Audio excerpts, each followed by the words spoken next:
Thank you for joining us today for the Pennsylvania SPCA Lancaster Center Volunteer Orientation. I'm Rachel Golub, the site manager for the Pennsylvania SPCA Lancaster Center.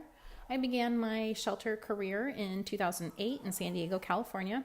I'm both a certified professional dog trainer along with a certified dog behavior consultant. I became the site manager for the PSPCA Lancaster Center in January of 2018. Pictured here is also Amanda Chambers, our assistant manager. She started working with shelter animals in 2013 and has worked as both a kennel tech and a veterinary technician. She was promoted to the assistant manager for our location in 2018. Her background includes working with farm animals, wildlife, and domestic animals.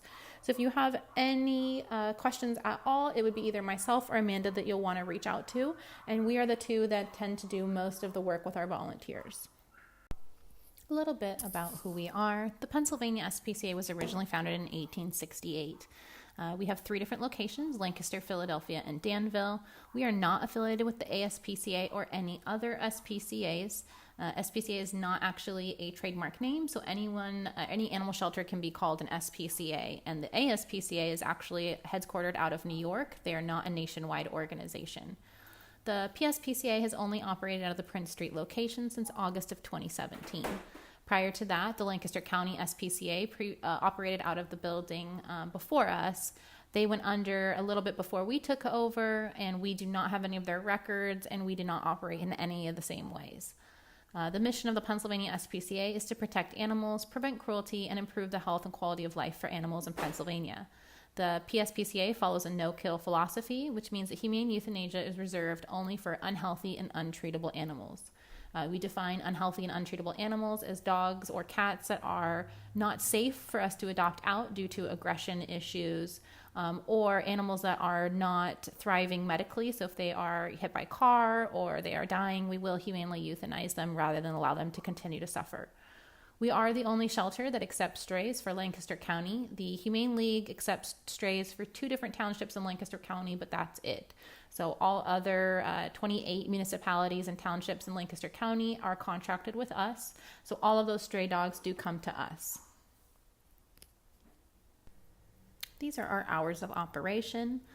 We have staff in the building Monday through Saturday, 9 a.m. to 7 p.m., and Sunday, 8 a.m. to 6 p.m. Volunteers are welcome to come anytime as long as we have staff in the building, and we are not open to the public until 12 p.m. Volunteers can volunteer on the holidays that we are closed to the public from 8 a.m. to 11 a.m. or 3 p.m. to 6 p.m.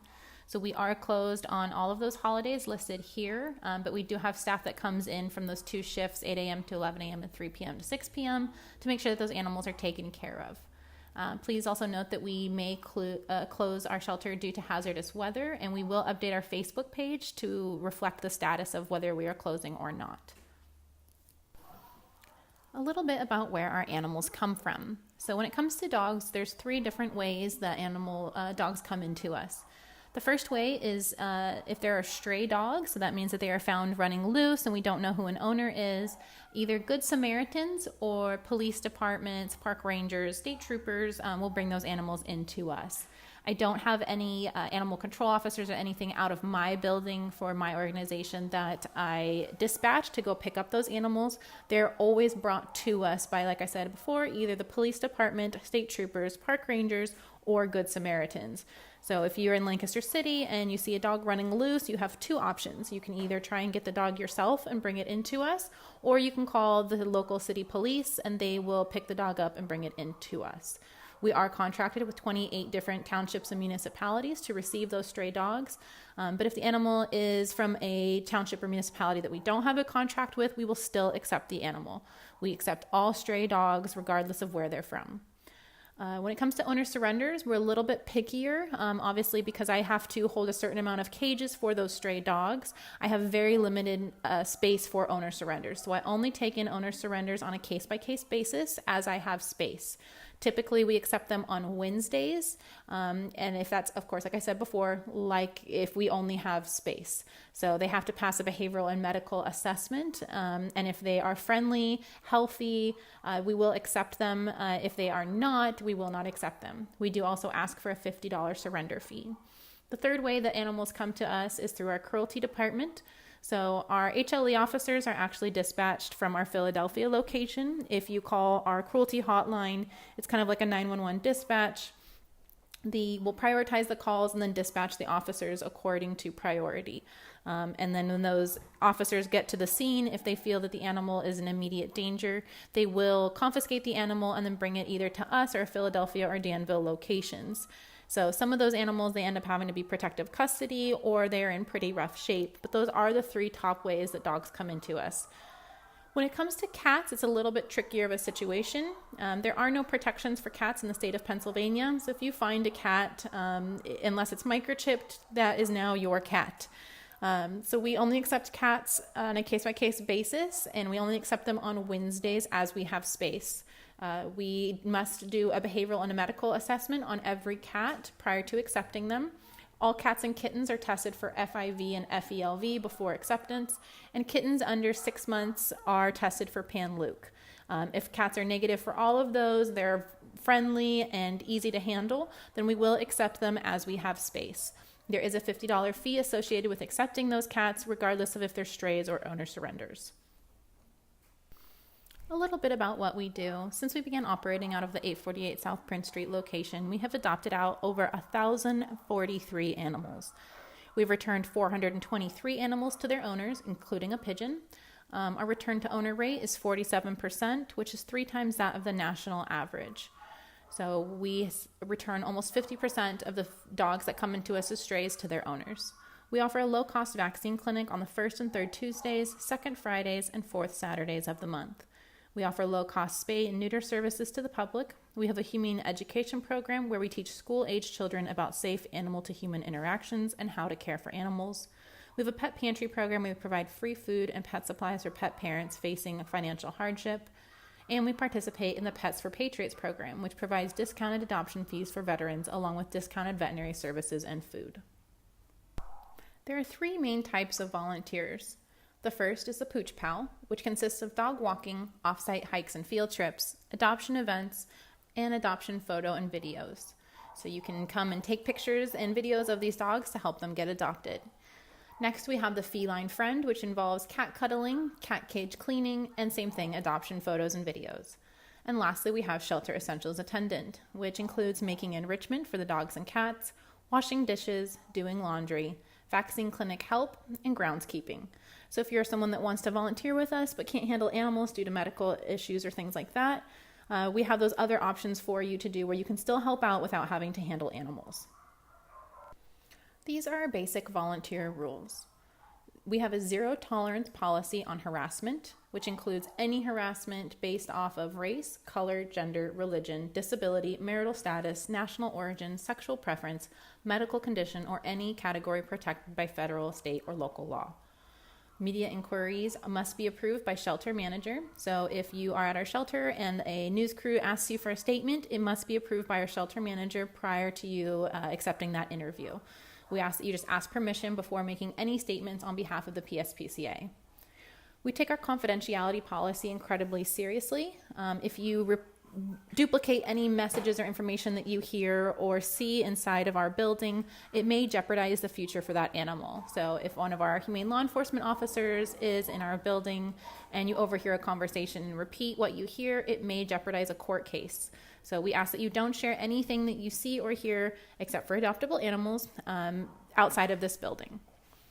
Every volunteer, once they have gotten their login information, will be given a lanyard. So if you are a new volunteer who is going to be walking dogs or hanging out with cats, you will be given a yellow volunteer. That means that you can interact with animals of the yellow level. We have only 2 colors for animal handling lanyards. There is yellow, which is, like I said, that beginner level, and then green, which is the advanced handler. Any animal that has a red dot cannot be handled by volunteers. If you are a Shelter Essentials attendant and are not going to be hanging out with any animals, you will be given a white lanyard. Anytime that you are volunteering, we ask that you wear that lanyard with your name tag on it so that we know who you are. When it comes to visitors, the PSPCA does not allow volunteers to bring friends, family, or third parties with them to volunteer.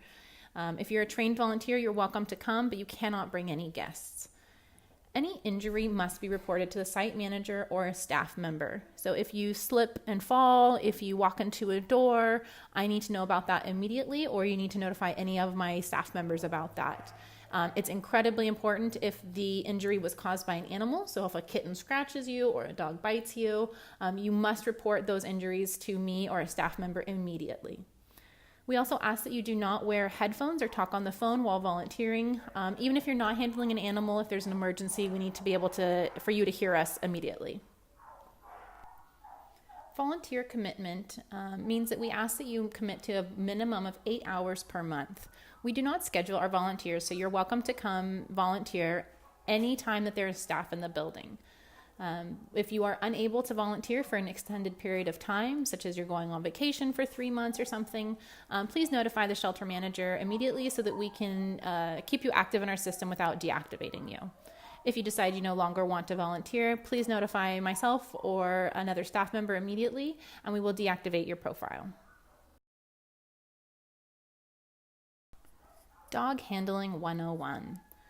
So the first picture on this slide, on the top left corner, is of our inside kennels. So we have one main kennel building for all of our dogs. So that doesn't matter if they're adoptable, stray animals, behavior treatment, any of those things. We keep all of those animals in this main kennel that you see in that picture. So as you're walking down that aisle, there are dog kennels on either side of you. And like I said, that's our main kennel where all of our animals are housed.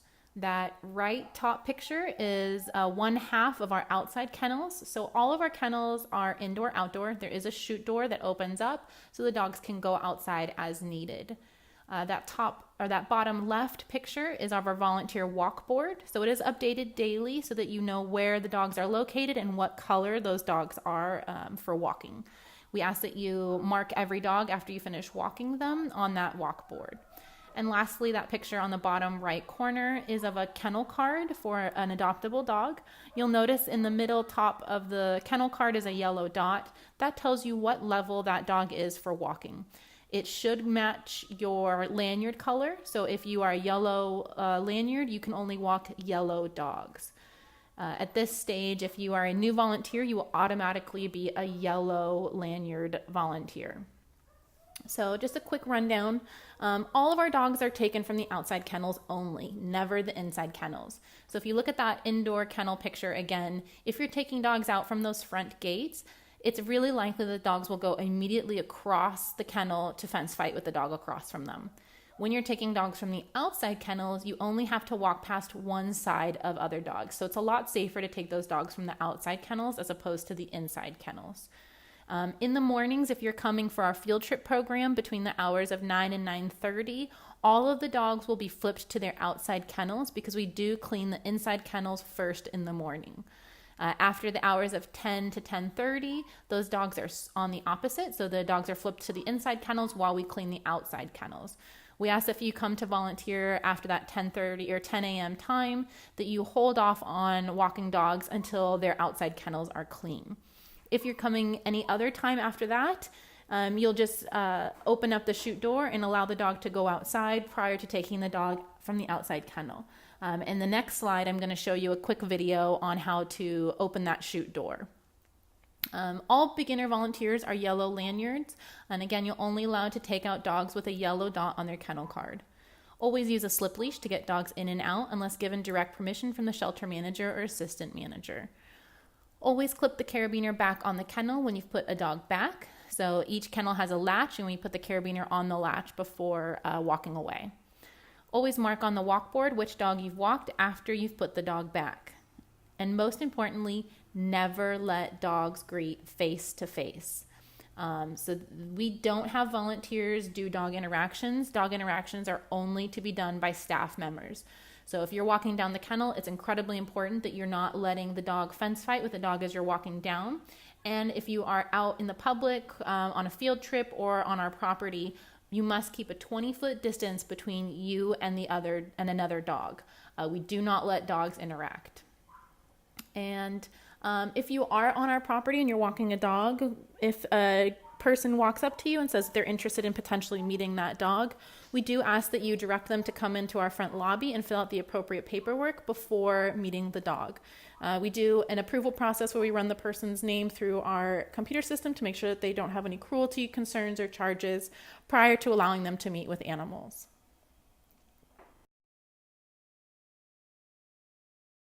To flip the dog to the outside kennel, pull on the lever in the front of the kennel and clip the S-hook on the front gate. Once it's safe and secured, go ahead and proceed to the outside kennel. Here are some of our dog handling rules. We ask that you don't do anything that you have ever seen Cesar Millan do. No leash jerking, no poking or correcting, no hitting or yelling dogs. Do not stare at a dog. Do not stomp your foot at a dog. Do not let dogs greet. Don't encourage rough play. Don't put your face in a dog's face. Don't pick up small dogs unless directed to. Do not mess with dogs that are eating rawhides, enrichment, or toys. Do not hand out enrichment unless asked to. Do not walk dogs you're uncomfortable with, and do not walk dogs above your walking level. So some of these are pretty common sense, but a few of them may be unfamiliar to you. So it's incredibly important that you don't encourage rough play with dogs just because they will duplicate that behavior with a potential adopter, which may hinder their chances of being adopted. You don't want to pick up small dogs because a lot of these dogs are really scared, and if you're just reaching in and scooping them up, they might get afraid and turn around and bite you. And you don't want to mess with dogs that are eating rawhides, toys, or enrichment because you don't know if they have any guarding issues. Things to do with shelter dogs. Encourage good manners by reinforcing good behaviors, sitting at doors, sitting for petting, laying on a bed. Give lots of scratches and rubs, play fetch, tug, and trade out for high-value treats as needed. So if you're playing with a dog with a toy and all of a sudden the dog plays keep it with the toy, you might try trading that dog a treat for that toy. Please encourage them to make eye contact with you for rewards. This encourages them to connect with people visually, which may increase their chances of being adopted. Talk to them, praise them, encourage them to sniff and interact with their environment, encourage them to calm down when indoors. So if you're outside with them, encourage them to play as much as you want, but as soon as you start to come inside, we ask that you have them calm down as much as possible, and praise appeasement behaviors. So the most common appeasement behaviors are a shake off and a yawn. And this is a cute just little graphic on things to do's and don'ts of dog training. Use reinforcers to reinforce the behaviors you want to see, encourage the dog to bond with you, use appropriate equipment, no alpha rolling, pinching, things like that, because that does scare these dogs, and these dogs are already stressed out and afraid. So the more that you intimidate them, the more afraid and aggressive they can become. Pictured here are some of the dog walking equipment that we use. So that top picture are the slip leashes that we use. We have a few different colors, but teal is the most common. For almost all dogs, we ask that you use that slip leash to get them in and out of the kennel, and slip leashes are kept in the main lobby for volunteer use. For off-site field trips, dogs must be fitted with a Freedom no-pull harness along with a martingale collar. When you come to pick their dog up, what we'll have you do is get the dog out of the kennel, or one of our staff members will get it out for you, and then we will fit it with that harness prior to you leaving the building with it. We do not allow dogs to be walked on choke chains or prong collars under any circumstance. Here's a quick video of how we take the dogs in and out of the kennels. Before you go into the kennel, make sure that you have your treats and leash ready. Unclip the carabiner and clip it to the front of the gate. Lift the latch and push the kennel door towards the dog as you enter. Keep your knee at the bottom of the gate to not allow the dog to get past you. You can toss some treats to the back of the kennel to encourage the dog to back up as you enter. Fully latch the kennel before trying to leash the dog. You can throw treats on the ground or hold treats on the outside of the opening of the leash to get the dog's head through the opening. Once the leash is on the dog, push the stopper down so that the dog cannot back its head out of the leash. Gather up your leash tightly and begin to exit the kennel by pulling up the latch and pulling the gate towards you and the dog. Once you've exited the kennel, make sure to keep the dog very close to you so they do not fence fight. Once you get to the outside gate, make sure to fully latch it before going all the way out. When you're ready, return the dog to its kennel. Find the kennel that the dog came from by looking at the kennel card. Once inside the kennel, fully latch the kennel gate behind you before attempting to take the leash off the dog. Once the kennel gate is latched, throw some treats on the ground to encourage the dog to look down while you remove the stopper and gently pull the leash off the dog's head. Throw some more treats on the ground as you're preparing to leave to keep the dog busy as you walk out the kennel gate. Make sure once you are actually exiting the gate that you are keeping your body as close to the kennel front as possible. Once outside the kennel, latch the gate and return the carabiner to the clip. Cat Handling 101. Open the kennel door slowly and place your hand in the kennel, palm up. Let the cat sniff your hand and wait for them to rub their scent glands on your hand before petting. So cats have scent glands that are on the bottom of their chin. So typically when you put your hand in, the first thing they do is sniff and then they'll rub their chin on your hand. If the cat does not come forward to sniff your hand, you can either continue to try and coax the cat forward or place a treat in the kennel and move on to another cat. We don't want you reaching in and trying to pet cats that are hiding in the back of their kennel afraid. So we do want to encourage them to come forward prior to trying to pet them. Do not disturb cats that have a sheet in front of their kennel. So those are typically cats that are either having a hard time adjusting to a shelter environment or they could be potentially sick. So we ask that you don't lift up that sheet and mess with cats if they have a sheet in front of their kennel. Absolutely never scruff a cat under any circumstance. Only pick up cats who are friendly and soliciting attention, and cats are not to leave the cat room under any circumstance.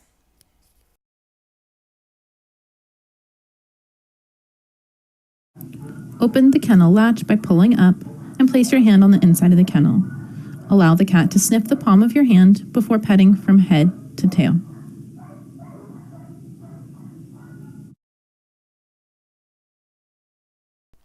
Thank you for completing the Pennsylvania SPCA Lancaster Center volunteer orientation.